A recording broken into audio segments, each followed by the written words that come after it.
عليكم ورحمة الله وبركاته. الحمد لله رب العالمين، والصلاة والسلام على أشرف الأنبياء والمرسلين سيدنا ونبينا ومولانا محمد وعلى آله وأصحابه وبارك وسلم. أما بعد، فأعوذ بالله من الشيطان الرجيم. بسم الله الرحمن الرحيم. يا أيها الذين آمنوا هل أدلكم على تجارة تنجيكم من عذاب أليم تؤمنون بالله ورسوله وتجاهدون في سبيل الله بأموالكم وأنفسكم ذلكم خير لكم إن كنتم تعلمون.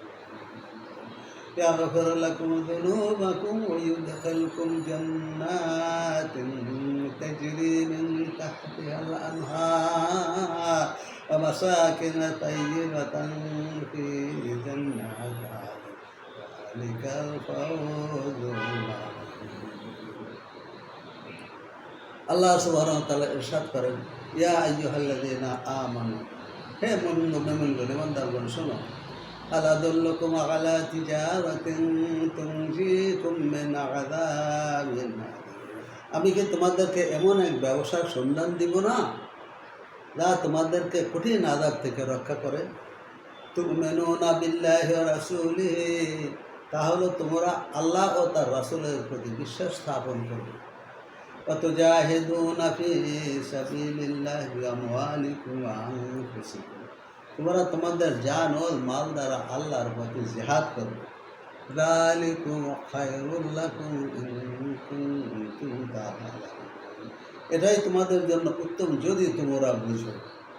ইয়াগফির লাকুম যুনুবাকুম ওয়া ইউদখিলকুম জান্নাতিন তাজরি মিন তাহতিহাল আনহার,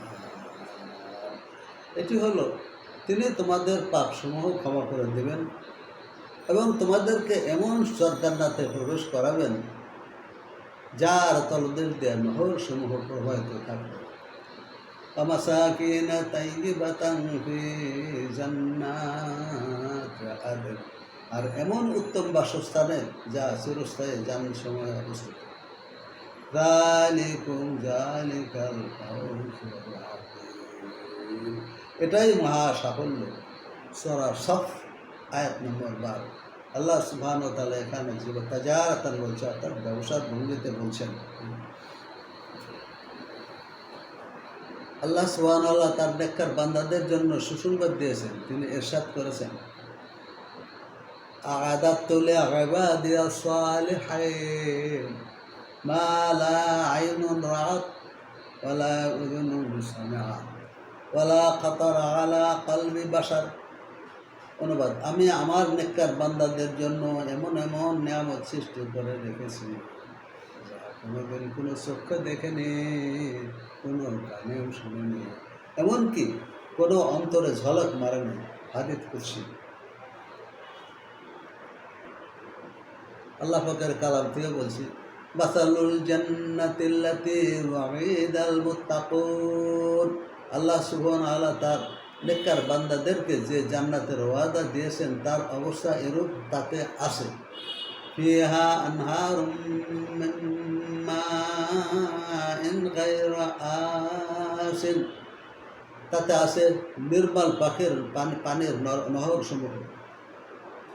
ওয়া আনহারুম মিন লাবানিন লাম ইয়াতাগায়্যার তাআমা, আর তার দুধের নহরসমূহ যার স্বাদ অপরিবর্তনীয়।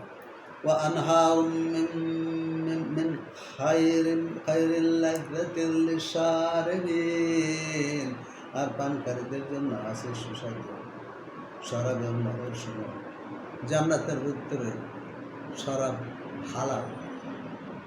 ওয়া আনহারুম মিন আসালিন মুসাফফা, আর তাতে আছে পরিশোধিত মধুর নহরসমূহ।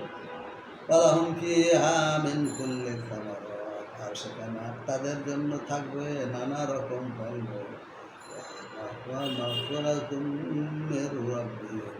আর তাদের প্রতিপালকের পক্ষ থেকে ক্ষমা।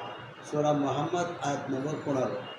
চিন্তা করতে পারেন, আমরা এক গ্লাস দুধের শরবত, পানির শরবত, মধুর শরবত, শরবত পাইলে কত খুশি হয়ে যায়, অথচ আনহার মানে নহরের বহু বচন আনহার, অর্থাৎ নহর সমূহ, পানির নহর, দুধের নহর, মধুর আনহার, তারপরে ওটা করতে আমার বাবা বলে। চিন্তা করতে পারেন, আমরা এক গ্লাস দুধের শরবত, মধুর শরবত পেলে কত খুশি হয়ে যায়, আর সেখানে মধুর নহর, দুধের নহর, শরাবের নহর, আনহার মানে অনেকগুলো নদী।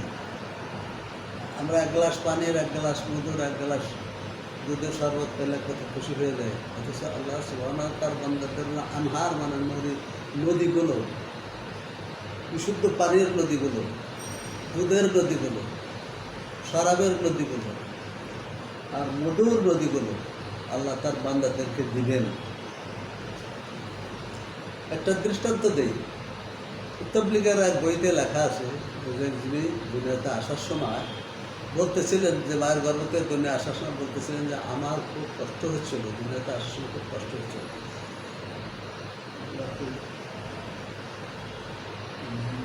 শরীফের ব্যাখ্যাটা একজন লোকের দৃষ্টান্ত দিয়েছেন, যে লোকটার দৃষ্টান্ত দিয়েছেন তিনি বলছেন যে আমার স্মৃতি শক্তি ছিল খুব কম। আমি দুনিয়াতে আসার সময় ফেরেশতার সাথে যে কথোপকথন হয়েছে আমার তা মনে আছে। আমি ফেরেশতা যখন আমাকে বললো চলো তোমাকে দুনিয়াতে দিয়ে আসে, আর সেখানে খুব ভালো ভালো খানা খাবো, অনেক বিস্তৃত এলাকা। আমি তখন বললাম যে এই তো মায়ের গর্ভে আমি ভালোই আছি, পেঁপের মতো যে জরায়ুর আকৃতিটা একটা ফার্মের পেঁপের মতো, ওই জায়গাটুকুর মধ্যে বলে যে আমি তো ঘোরাফেরা করতেছি, অ্যামলোয়েটিক ফ্লুইড পান করতেছি, মায়ের নাভি দিয়া ভাইয়াদের রক্ত আমার শরীরে তার আসে, ভালোই তো সুখে আসছে। এর চেয়ে ভালো খানা, এর চেয়ে বড়ো জায়গা কি আছে দুনিয়াতে? তখন ফেরেশতা বললো হ্যাঁ, দুনিয়ার প্রশস্ত জায়গা আর ভালো ভালো খানা অনেক বড়। তারপর আমি যখন দুনিয়াতে এসে দেখি বিস্তরিত জায়গা, এখান থেকে মক্কা মদিনা কত দূর, আমেরিকা লন্ডন কত দূর, সেটা তো ভালো ভালো। আর এই দুনিয়ার কত আর কি পোলাও, কোরমা, বিরিয়ানি আর কত রকমের ফল ফলান্তের খানা। কথা হলো দুনিয়ার খানার সাথে মায়ের গর্ভের খানার যেমন কোনো তুলনা হয় না, দুনিয়ার জায়গার সাথে মায়ের গর্ভের জায়গারও যেমন কোনো তুলনা হয় না, তেমনি বেহেশতের জায়গার সাথে, বেহেশতের খানার সাথে এই দুনিয়ার খানা এবং দুনিয়ার জায়গার কোনো তুলনাই হতে পারে না। আল্লাহ সুবহানাহু ওয়া তাআলা কালামে পাকের মধ্যে ইরশাদ করেন, ওয়া ইযা রাআইতা তাম্মা রাআইতা নাঈমা ওয়া মুলকান কাবীরা। আপনি যখন সেখানে দেখবেন, যে দেখতে পাবেন নিয়ামত রাজি ও ভোগ বিলাসে পরিপূর্ণ রাজ্য, রাজ্য। আল্লাহ সূরা দাহার আয়াত নম্বর 20। সব থেকে ছোট বেহেশতটাই এই দুনিয়ার কমপক্ষে 10 গুণ বড়। আপনাকে যদি আপনি ইমান নিয়ে দুনিয়াতে করতে পারেন, তা আপনাকে যে বেহেশতটি দেবে এই দুনিয়ার তো বড়, ছোট বেহেশতটা এই দুনিয়ার 10 গুণ বড়।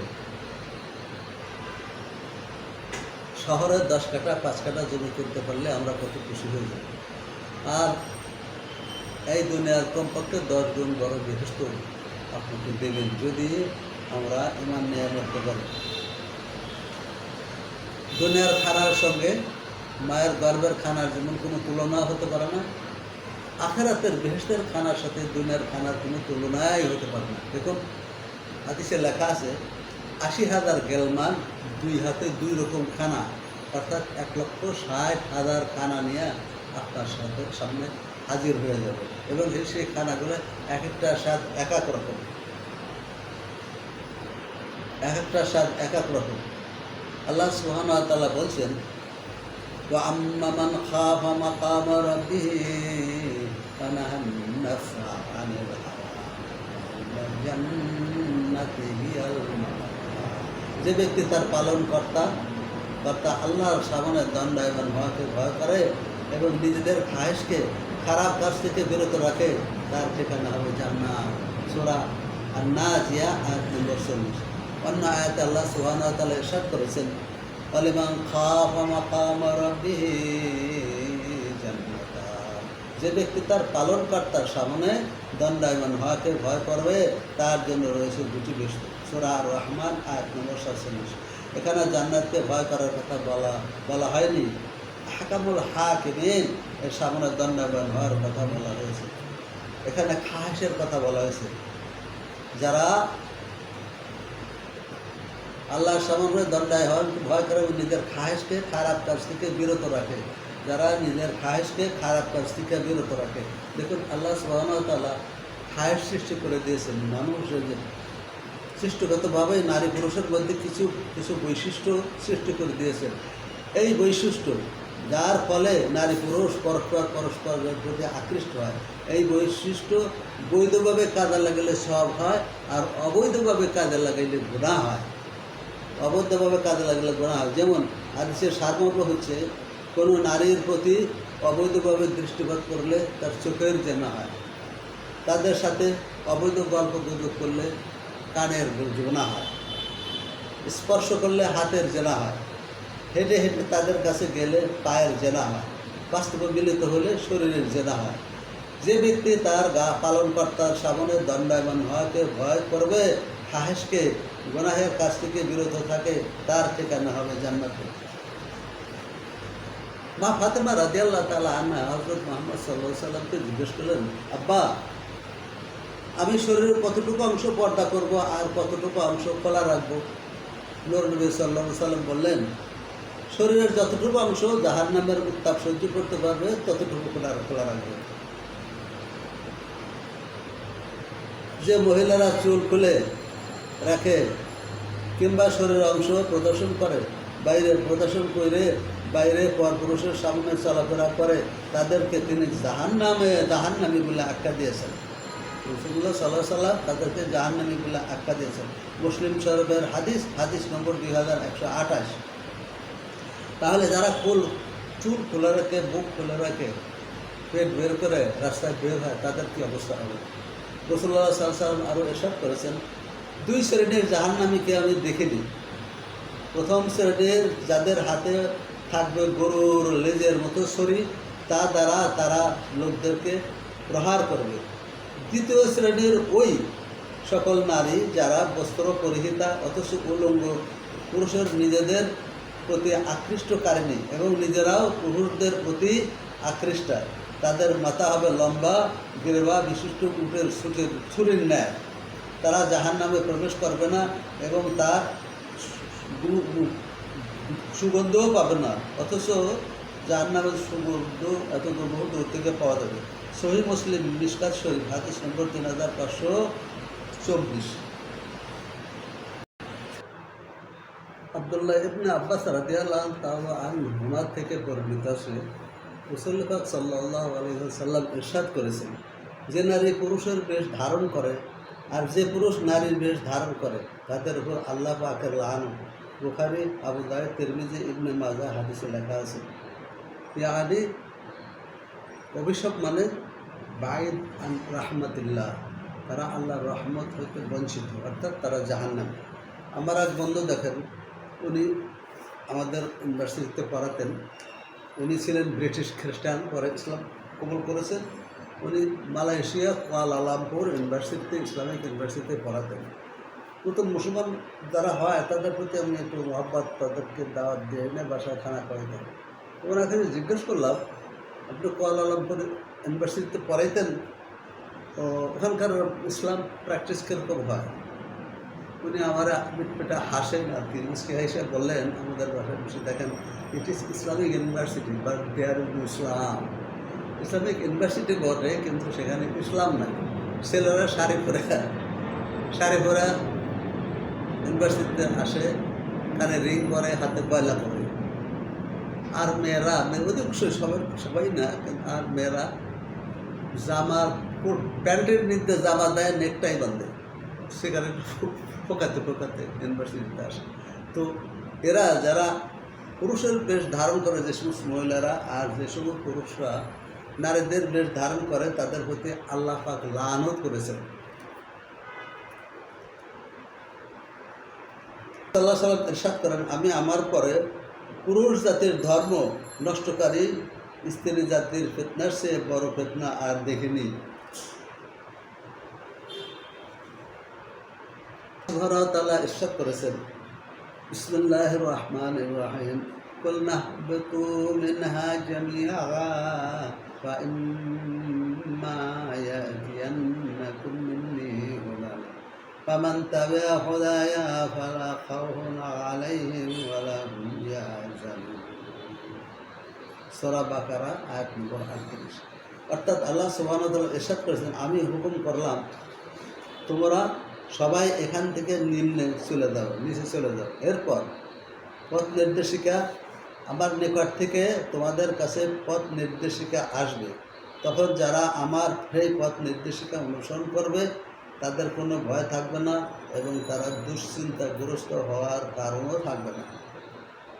আল্লাযীনা কাফারু ওয়া কাযযাবু বিআয়াতিনা উলাইকা আসহাবুন নার হুম ফিহা খালিদুন। আর যারা অমান্য করবে এবং আমার আয়াতগুলো মিথ্যা প্রতিপন্ন করবে তারাই হবে জাহান্নামী, অনন্তকাল সেখানে থাকে। সূরা বাকারা আয়াত নম্বর 38। আমি প্রথম পর্বে বলেছিলাম যে আল্লাহ সুবহানাহু ওয়া তাআলা প্রতিটি মানুষের জন্য জান্নাতের ভিতরে একটা বাড়ি এবং জাহান্নামের ভিতরে একটা বাড়ির সৃষ্টি করে রেখেছেন, অ্যালটমেন্ট করে রেখেছেন, অথবা দুনিয়াতে পাঠিয়েছেন বেহেশত অর্জন করে নেওয়ার জন্য। আর মৃত্যুর পূর্বক্ষণে তার অর্জিত বাড়ি দেখানো হবে।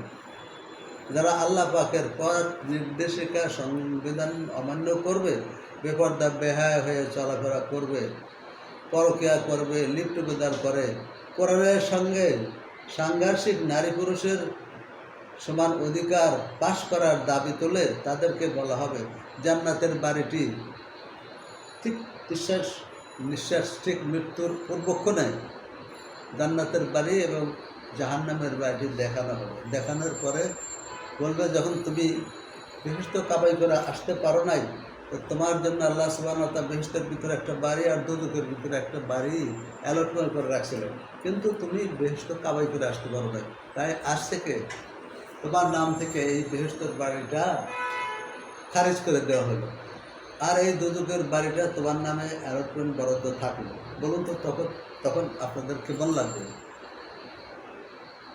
মোহতারাম ভাই বোনেরা, ভেবে দেখুন হেলায় খেলায় কেমন নিয়ামত হারাচ্ছেন। আর যারা বেহেশত বাড়ি খরিদ করে পর্দা প্রসিদ্ধ মতো চলবে, যারা আল্লাহ পাকের সংবিধান মেনে চলবে, তাদেরকে মৃত্যুর পূর্বক্ষণে দুটা বেহেশতের বাড়ি এবং দোজখের বাড়ি দেখাতে হবে। তখন বলা হবে, বান্দা তুমি বেহেশত কামাই করে আসছো, আজ থেকে এই বেহেশতের বাড়িটি তোমার নামে অ্যালটমেন্ট থাকলো, আর জাহান্নামের বাড়িটি তোমার নাম থেকে খারিজ করে দেওয়া হলো। তখন বান্দা কত যে খুশি হবে। আমি আপনার প্রথম পর্বে বলেছিলাম, সিরের একজন শহীদ মুজাহিদ, তিনি মৃত্যুর পূর্বক্ষণে আকাশের দিকে তাকিয়ে হাসতেছিলেন আর বলছেন, ইয়া খওয়ান, না তারাও না, ও আমার ভাইয়েরা, দেখো না আকাশে কি দেখা যাচ্ছে। পরক্ষণে আল্লাহ তাআলা তার জান কবজ করে দিচ্ছেন। বলছেন বলি, দেখেন হেলায় খেলায় যারা জান্নাতের এই নিয়ামত হেলায় খেলায় হারাবেন না। আপনার যে বেহেশতটি দেওয়া হবে সেটা হবে দুনিয়ার 10 গুণ। যে শুধু নিজের খায়েশ পালন করার জন্য আপনারা গোনা করেন, ব্যাপারটা বেহায় চলেন। দেখুন, অলিতে গলিতে, বাসার সামনে, রাস্তার মোড়ে মোড়ে বয়ফ্রেন্ড এবং গার্লফ্রেন্ড তারা গল্প গুজব করে।